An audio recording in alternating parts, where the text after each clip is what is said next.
So how do we think Lauren and Benedict are really feeling? Let's hope Benedict doesn't protest in the shower, eh? With strong language and possible flashing images, nudity and adult themes, it's Big Brother's Bit on the Side.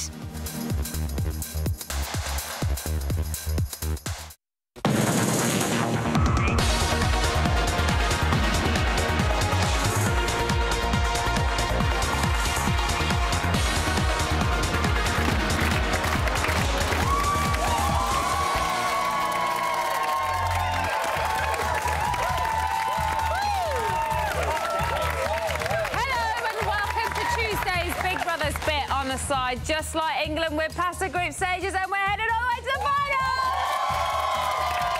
Here we are, getting. So, Benedict, the masturbating messiah, I can't say without giggling, and our very own cut price Kylie Lauren are up for the third public vote. Ooh. But on tonight's Bit on the Side, let's keep our fingers crossed for a slice of this.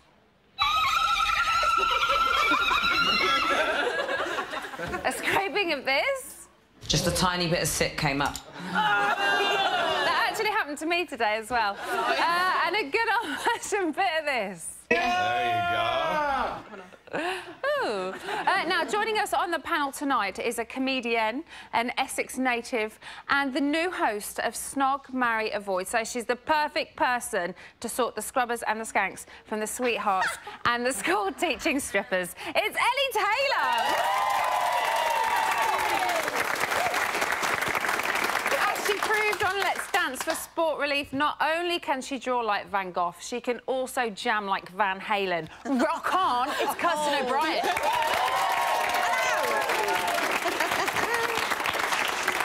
As one of the stars of X Factor last year, he's well accustomed to living in a house full of wannabes, so should be really able to relate to that lot up the hill. Plus, he does a better Kylie impression than Lauren. It's Johnny Robinson!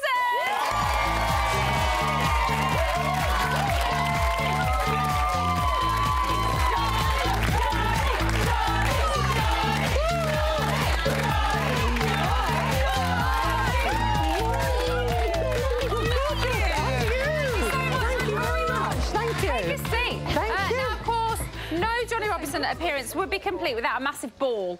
Obviously, a glitter ball is what we're talking about. So we hope that you feel at home. I thought it was a drinks cabinet. I was waiting for the Aspie Spumante in there, love. Oh, we should get a glitter ball drinks thing, shouldn't we? That would be lovely. Yeah, now that none of us are up the duff, it'd be fabulous.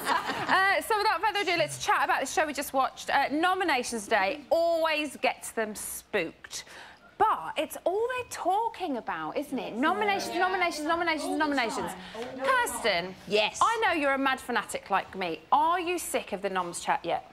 No, it's just getting good, isn't it? Lydia, big wooden spoon, up, out, stirring. I think, yeah, it's. I wasn't for it at first. I was thinking, no, this has really changed the game. But now Lydia is in there and is a one-woman stirring machine. So I'm it's like, grown on bring it you. on. It's grown on you.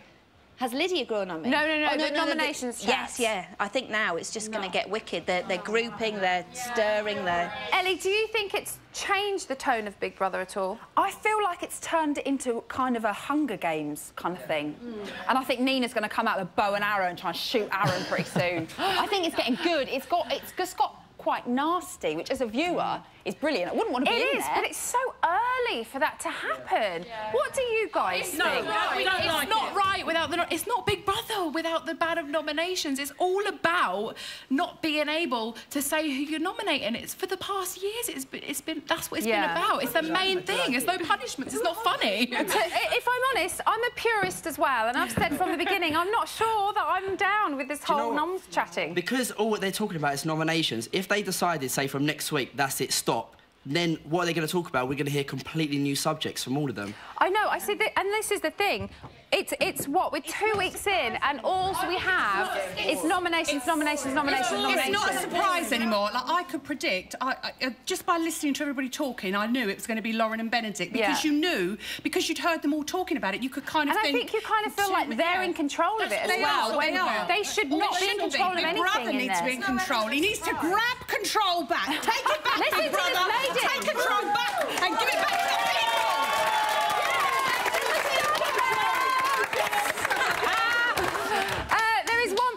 there, as we all know, that loves talking about nominations just as much as she loves talking about her famous fiancé.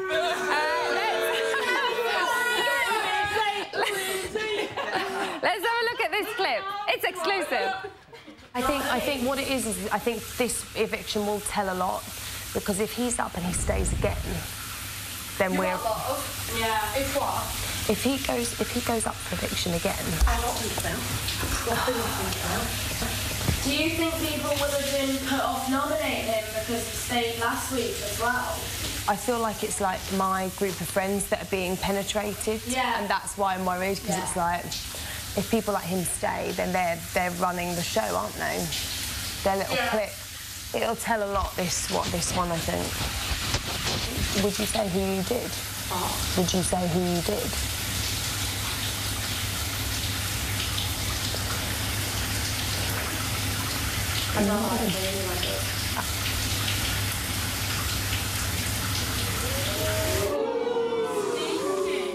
Johnny, what do you make of that?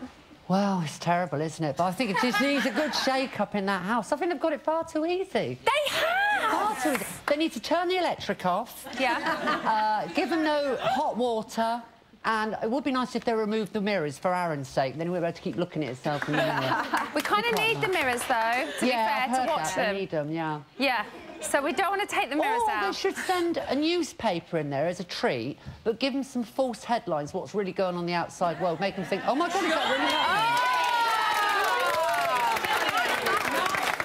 Someone needs a new job on the task team, I think. It's very good. Yeah. Kirsten, Connor appears to have Lydia sussed. Do we want her to be found out at this point? Well, she's not quite yet, but I do want her to be found out in that big sort of nasty Nick explosion way, and everybody sort of take her on, and then she can do panto as the baddie and write a book, and it'll just be brilliant. Just Lydia everywhere. Yeah, I think keep her going, let it bubble up. I know everybody kind of says like she's at the middle of it, but I kind of see her as like she's running around the house, not really knowing who's actually nominating who. And she's going, yeah, OK, and then I'm going to go there, and they're going to talk about that. And I'm just going to now go and just nominate for two completely different people. And it just all seems a bit like she doesn't actually know what game to play. No, I think she's trying to control it. Do you not think... Is she succeeding, though? Every argument that's been in that house, she's instigated every single bit of it. OK. She's so sly. I'm going to ask the gentleman next to you, because he actually knows Lydia and is a friend of Andy Scott Lee. Don't boo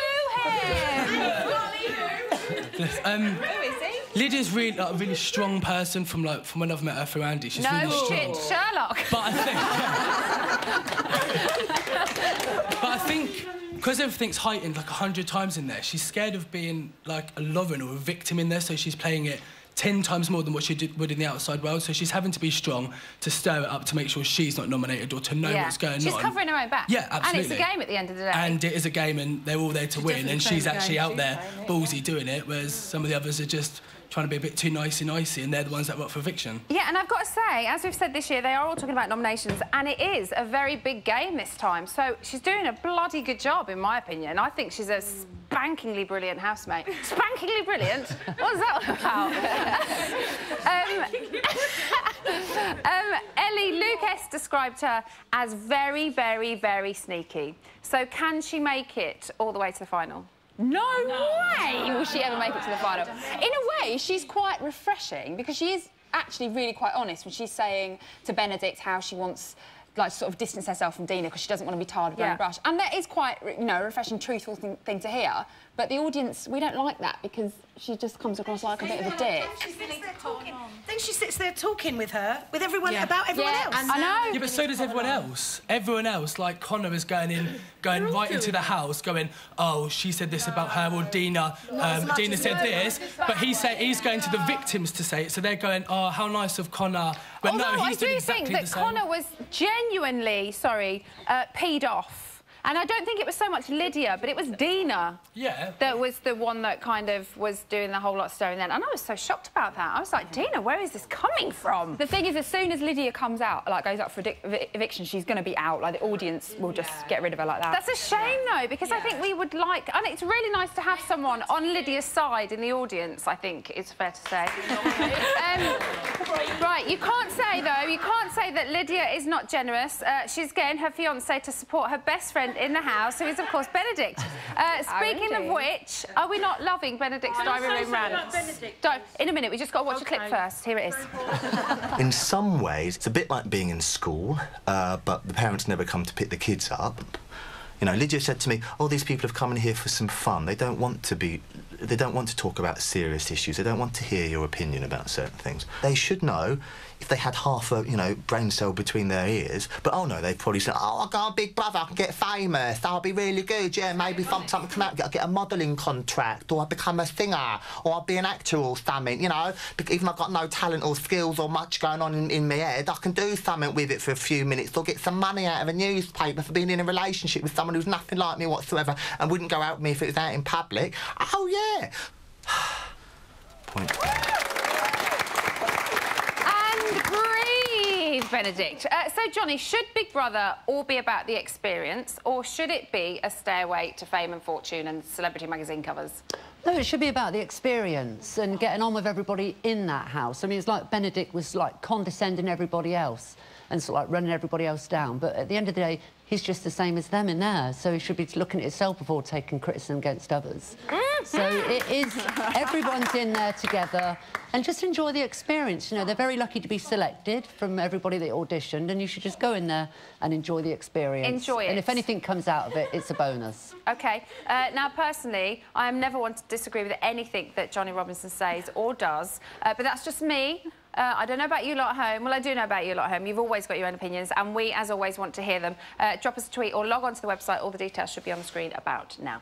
Right, still to come, Jamie hangs out with Adam's homies. Plus, we'll discuss who nominated who and why in minute detail. But, as you should know by now, the school teacher turned stripper Benedict and the Jersey royalty Lauren are up for the karate chop. Here are the numbers you need to save your fave. Welcome back to Big Brother's Bit on the Sideline. Wayne Rooney at the Euros. We're back from a break and we're totally smashing it! Unbelievable, Techers. Now, if you want exclusive action from the house, then boy, oh boy, have you come to the right place. I mean, we were the ones that told you exactly who and what Lydia's fiancé was famous for. Leave him alone! Would you like another exclusive clip? Yes. Here you go. How long do you reckon before the group start turning on each other, like shouting at each other and stuff? Yeah, well, realistically, like, Caroline seems a little bit upset with Becky, and I think that's why Becky's transferring out a little bit. You would think, I mean, with warfare, you'd think we'd get rid of the outsiders first. But they're, like, really, really cliquey, like... Caroline's going to feel that she was close to Scott, and then Becky sort of came in and took him away. Right. Like, I think if Becky ever, like, had a task or, like, got anything, she'd take Scott over Caroline. Yeah, absolutely. And the same, the other way around. I think if Scott ever got anything, then...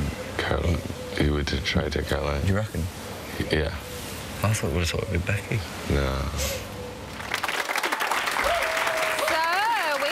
See them joining in with the old chatting about groups and strategies. Right, joining me now is a lady who spent 12 hard years living in Albert Square and an even harder 2 weeks in the Big Brother house. So, with that kind of life experience under her belt, I'd say she's pretty well placed to sort out the problems of this year's batch of housemates. It's our new Agony aunt, Natalie Cassidy.